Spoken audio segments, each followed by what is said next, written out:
ay para sa mga broken. Para sa mga broken family at hindi sa mga broken-hearted. Isang estudyante ang nagpakawala ng damdamin sa harap ng klase. Hindi sa pamamagitan ng simpleng tula, kundi ng isang masakit na kwento ng kanyang pagkatao.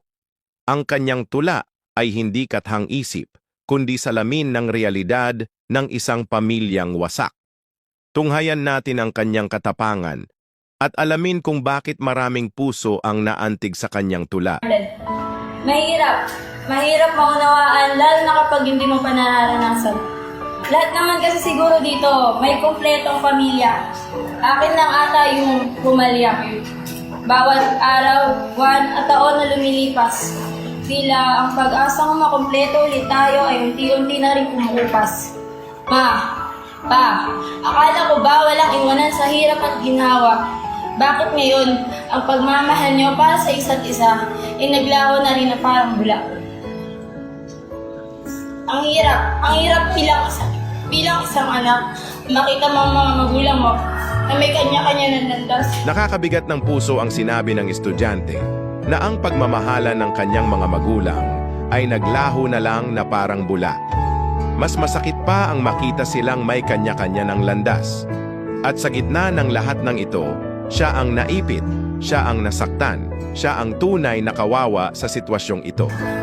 Siguro ganun talaga. Huwag na nating pinili lang hindi para sa isa't isa.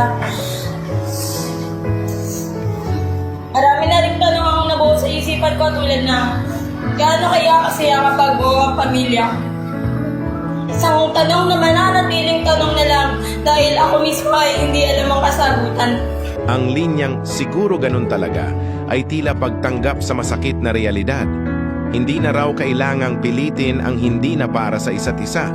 Pero sa likod ng pagtanggap na yan, may tanong na paulit-ulit niyang iniisip, gaano kaya kasaya ang isang buong pamilya? Isang tanong na wala siyang sagot. At marahil mananatiling tanong na lang.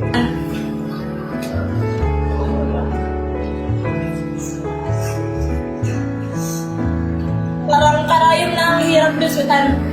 Mas maganda na siguro ko huwag na nating solusyonan dahil sa unang bahagi pa lamang naman ay ako lang din ang mahihirapan. Yung tipong may inggit ka na lang at mapapasabi, buti pa yung pamilya nila sama-sama. Yung amin kasi wala nang pag-asa. Pag-asang makita ko pa buo at masaya. Pag-asang makita ko pa yung mga magulang kong mahal pa rin ang isa't isa. Sa mga magulang na nagdadaan sa paghihiwalay, sana'y maisip ninyo na ang mga anak ang siyang tunay na nagdudusa sa kasalanang hindi nila ginawa. Huwag nating gawing solusyon ang pag-aaway at pagkakahiwalay, lalo na kung may mga bata. Bago magdesisyon, isipin ninyo muna ang kanilang kapakanan at ang kanilang emosyonal na kalagayan. Ang pagkakaroon ng buo at masayang pamilya ay napakahalaga sa kanilang paglaki at paghubog ng kanilang pagkatao.